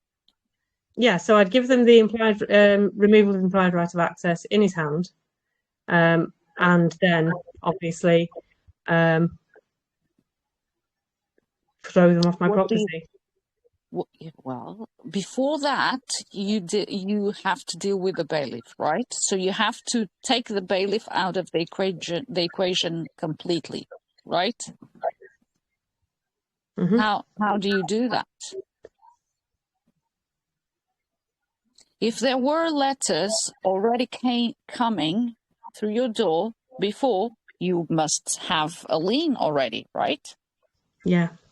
So you pick up your course of record, you open the door, you do not put yourself in the position of defendant because you know your shit. You know they're coming and you know what you need to know. Okay? So first things first, knock on the door. You have already your visit book at your door. You have already like a full amount of notice of removal of implied rights at your door, right? Mm-hmm. You pick up your court of record and you take your court of record with you. You open the door with a big smile on your face because you are a motherfucking highest authority of them all. Yeah? Yeah.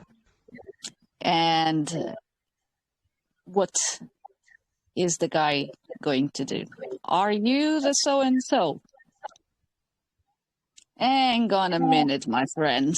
First things first. Here, this is, it's required for you to fill out this form, please. Yeah? Mm-hmm. Oh, but no. We cannot pass to any things that you have to say without you first putting your name, the company that you work for, and your ID. Right?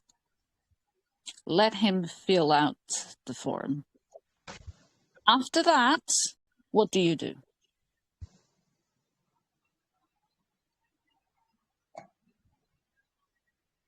Diane, what do you do? So I've got the lien. Yeah. So once he's filled that in, I give him the lien or show him the lien. No. You have one more step to go with that. Let's see that he filled out. Let's say that it was Wayne. Yeah. So Wayne put his name and his number, and you say, "Okay, Wayne. Okay, here it is. This is a notice. I'm putting you on notice, Wayne. Wayne, you are on notice. So care to read that? I can give you 5 minutes to read that. If you need more, just let me know." And he will be like, you know. Oh, I don't need to read that. They would probably turn around and say, I don't need to read that. Okay, Wayne. So from now on, any action that you take after you've been served, it will be on you. And I will personally go after you on your personal capacity. Are we clear, Wayne? Any action that you will do after you've been served, it's on you. Yeah? Yeah. Okay, we have an agreement then. Thank you so much, Wayne. So now you are not working for the company that you are working because you are here on your own capacity. Yeah? So what is the matter at hand?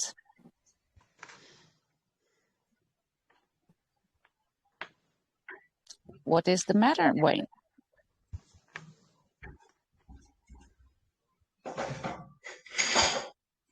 Well, they would just turn around and say, "But I've got a court order or whatever, or a signed warrant or whatever, digitally signed." Okay. And that comes from where? Oh, they would just say, "Oh, it comes from the court." I had all four of them. I had the Okay, two bailiffs and the Wayne. two Okay, police. Wayne. Let's do this, me and you. Okay. Yeah. Okay. So, you are telling me that you have a court order, yeah? Yeah. Are you legally trained? Oh, I don't need to be legally trained. So how I do think you they're know so that? smug. So how do you know that you have a court order then? Isn't that legal paperwork? Yeah, it's come. Wayne, hang on a minute. Are you trying to obfuscate me, Wayne? Are you really who you say you are, or are you some con artist? Because at this point, I don't know. Because if you are not legally trained and you are telling me that you have a paperwork from the courts, but you don't know because you are not legally trained, so what is it? Let's do this, Wayne. I have legal documents here. Okay, this is a court of record. This is a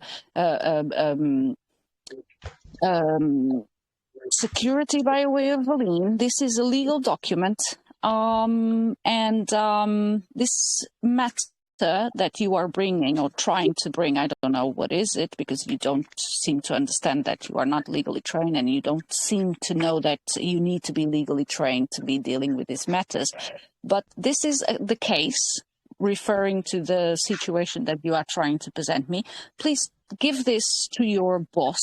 He already has one, because I already served him with the full documentation. And just go and have a word with him, and then you can probably make an appointment and come another day, or send someone from your office or your company that is legally trained. Yeah. Yeah. Okay, Wayne. Nice to see you.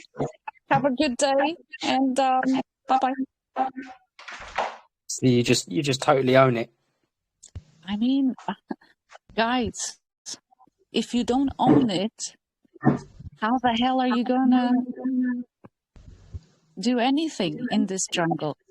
The problem is that you spend most of the time arguing with them, trying to prove something to yourself. Do not that's what I did. anything. You already are. You know it. You have the power. You never gave your power of attorney to any motherfucker. So own that shit.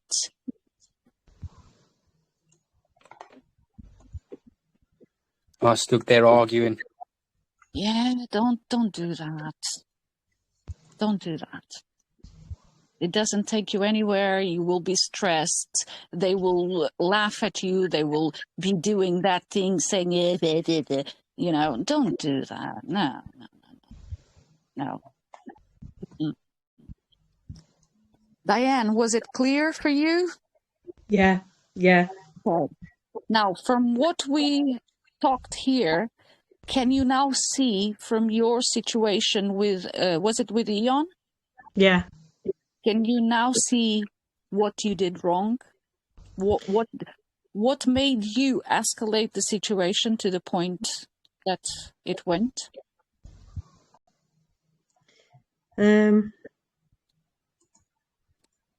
It's still too soon.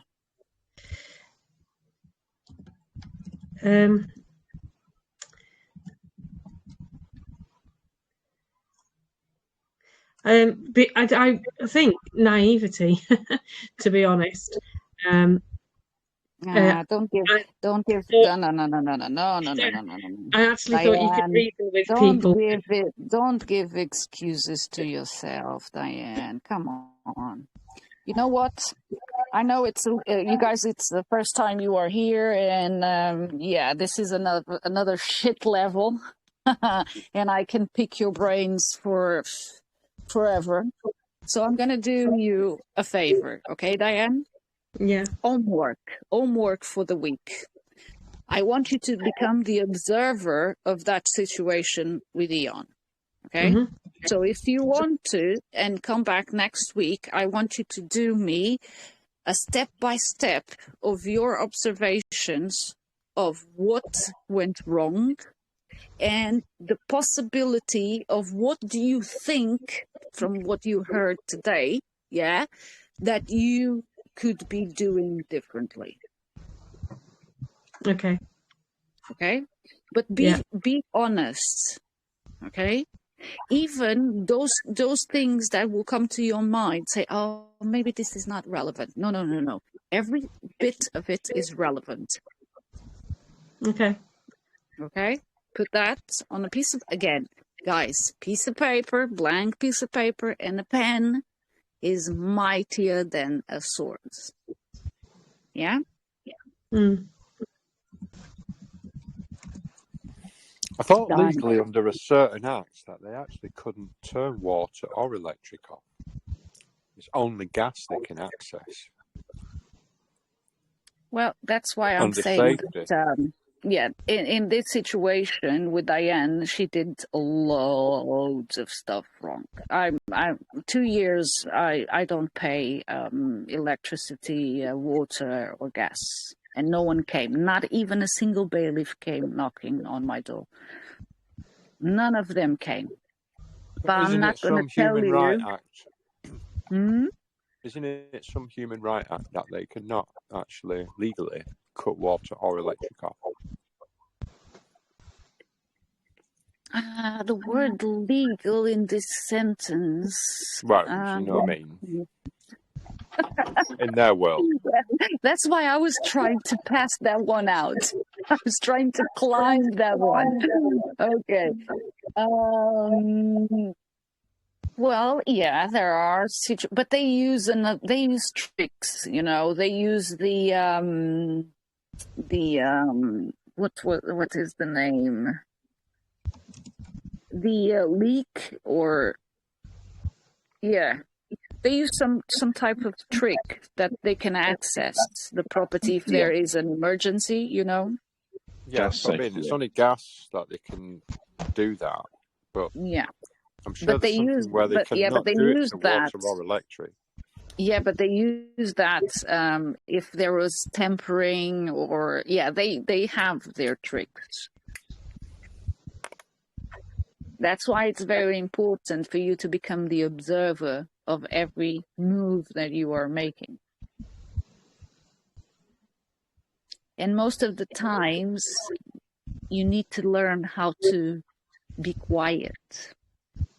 Do your shit and stay still.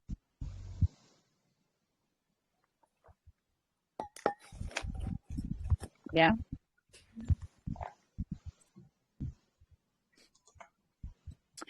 Diane, have you ever, in any point in time, have you informed them of any move you were going to make? Yeah, in February this year, I did email the previous CEO of the affidavit, but my email was bounced. So as soon as the CEO changed, I emailed him the affidavit, which was before they switched the electricity off. Was it a smart meter? No, they've taken the fuses out. And before that? Before, I've emailed them to ask for a contract, a signed contract, sometime last year. So I was kind of, doing things, nothing, because I wasn't confident about using the affidavit. But like I say, in February, I'd sent it to the MPs beginning of this year, and then sent it to Michael Lewis, he was called, in February. But like I say, the email was bounced back. So as soon as the CEO changed, emailed him it. And before that?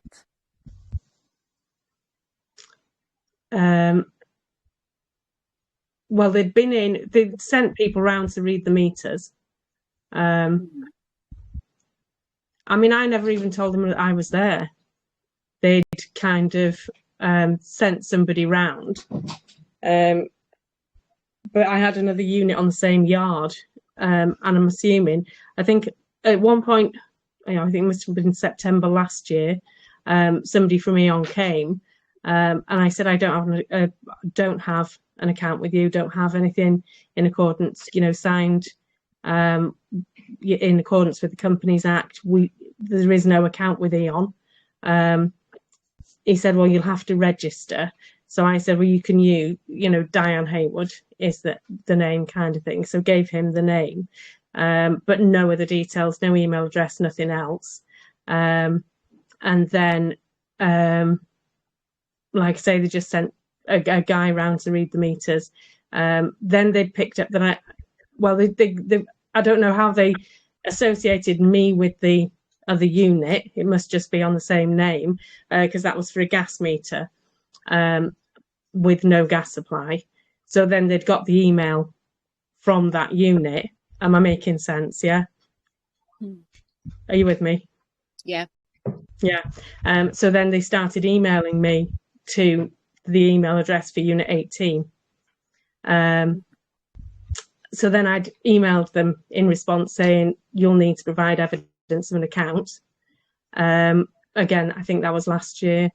Then, like I say, sent the previous CEO the affidavit in February to start a lien on him after I'd done the MPs, but got, like I say, the email was bounced, so couldn't really move that forward. And just like I say, as soon as the new one came in, sent him the affidavit. And then it's kind of escalated from that point. They've come again and then came and with a not warrant and took the fuses out in August. So I was kind of trying to move forward with doing the lien, but like I say, the previous CEO email bounced for some reason. Unless he bounces on house off, I don't know. And but do you have electricity and gas now, or? No, not yet. Because I wanted to see, I don't know if this is doable at all. I wanted to see if I could get the national grid to do the fuses, and then it kind of pushes it back into, their hands and gets rid of E.ON and things like that. What do you mean, the national grid? Well, the national, the national grid kind of thing, or the Electricity Northwest, who are, make sure that the grid is safe and maintain it. Okay, so but you are going to contact them to come and put the things on? Well, I've got, like I said, I'm completing the lien against E.ON now, the CEO. So I'll have that in place as evidence of fraud. And then I was hoping to kind of go, look, I'm still disconnected, so somebody needs to come and sort this out. Rather than you're probably best finding a private person to do it. Yeah, I've looked into that, and well, the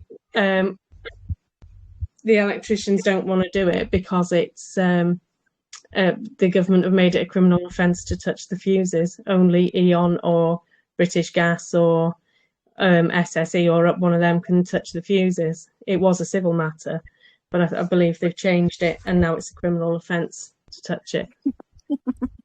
So where is the crime then? Yeah, well, who's the victim? Who's the victim? Well, I know this, but I've spoken to a couple of electricians who have said they won't touch it. Yeah, but there are people doing it. You just need to find the one that will understand how this thing works. Yeah. There's a group on Facebook of guys who are doing it. Yeah. All right. Okay. And then they go. Well, yeah. The thing is that you need to go and read who owns the meter, because all of this, it's because of the meter. Okay. Yeah. Well, this is it. That's owned by the National Grid because I've looked into this. It's what? It's owned by the National Grid or Electricity Northwest. If I build a property and they put the meter in, it's me that has to hand the number of the meter to the provider.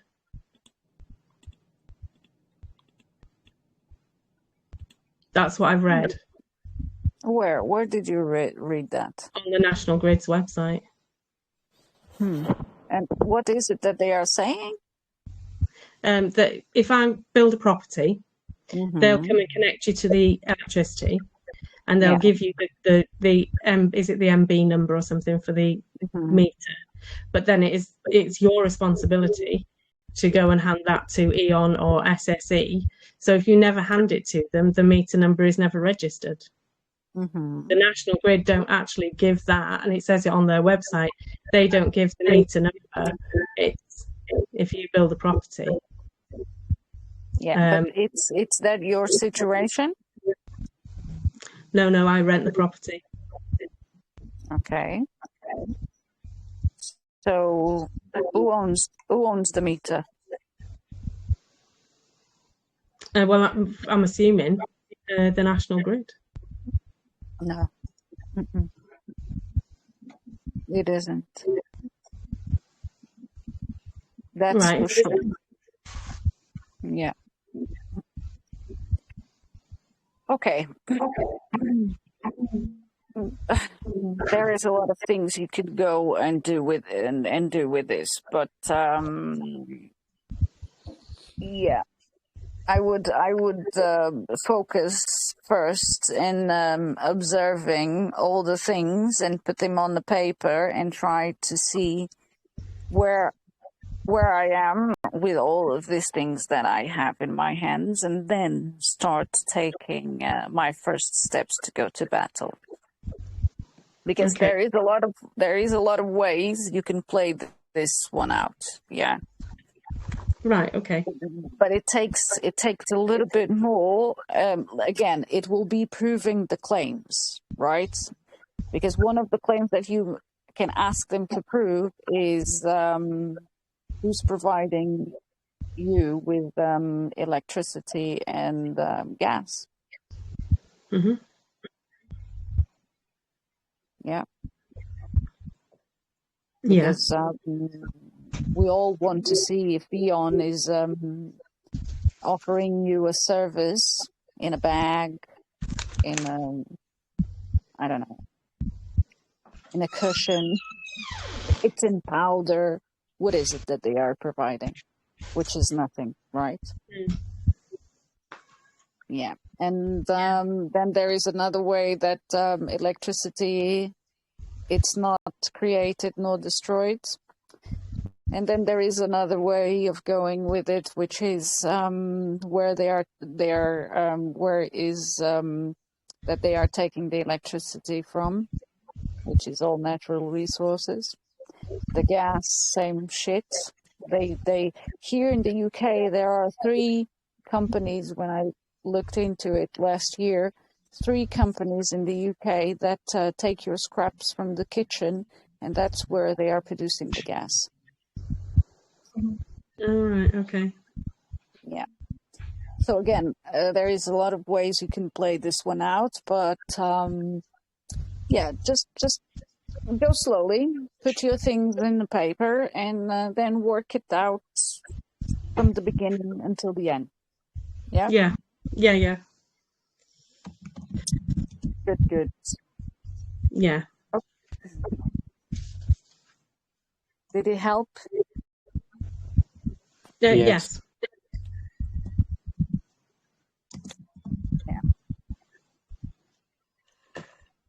Yeah, I mean, they won't come back.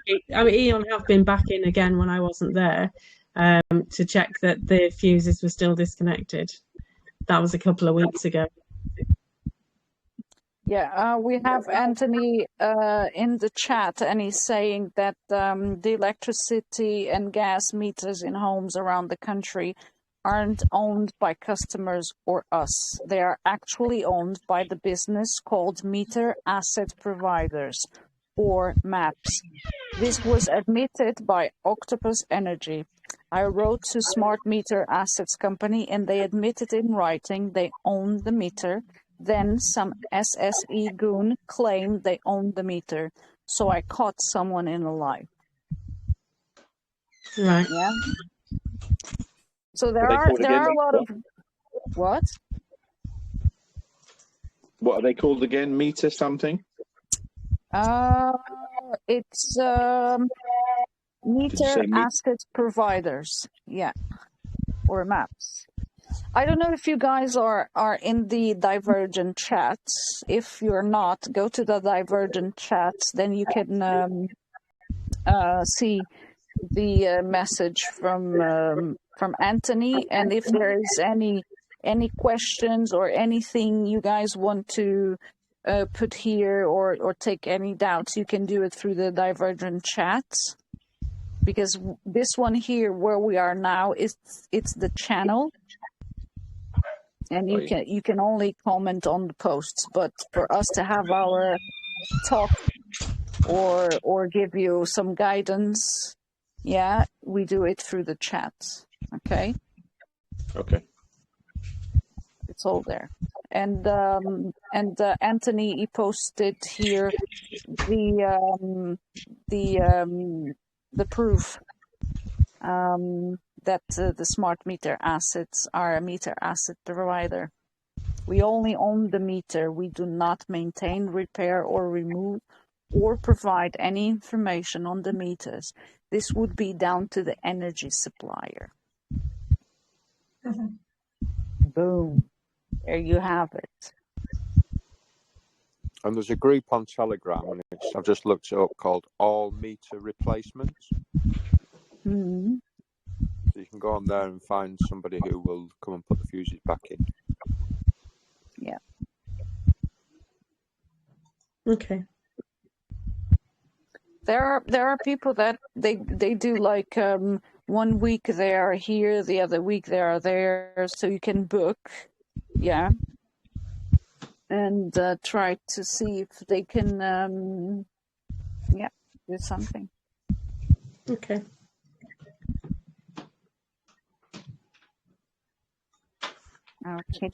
Okay. Any more fear? Anyone? Is there any fear in this house that we need to clear?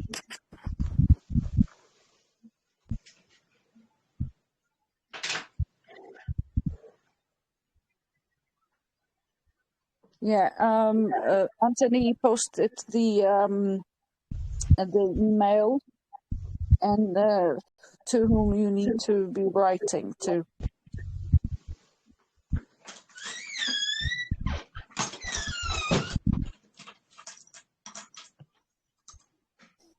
Okay.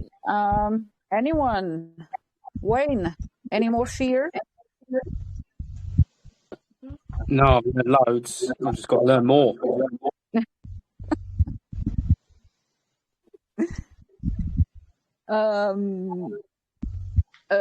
I don't know. Chris, anything you want to add? No, I'm all good. Thank you, Carla. Yeah. Okay, Steve. It's been very interesting. Picked up quite a lot of information there that's been very, very helpful. Very good call tonight. Thank you very much. You're very welcome. Okay. Yeah, we're all good then. Don't know if you guys need anything else. No, thank you, Carla. Okay, so we are done for this one. Get your shit together, and remember when you come here, it's another level. Okay. Here it's how do I used to say, it's like if life is treating you bad, be sure that I will treat you way worse. here. So when the list gets in front of you, you will be, oh yeah, I went through Carla. Oh yeah, fuck you. Oh, I don't care. Excellent. Yeah. So if you can get through my little tricks, you are good to go, my friends. There is no bailiff, no one that can knock you down. No one's scarier than you, Karen. No.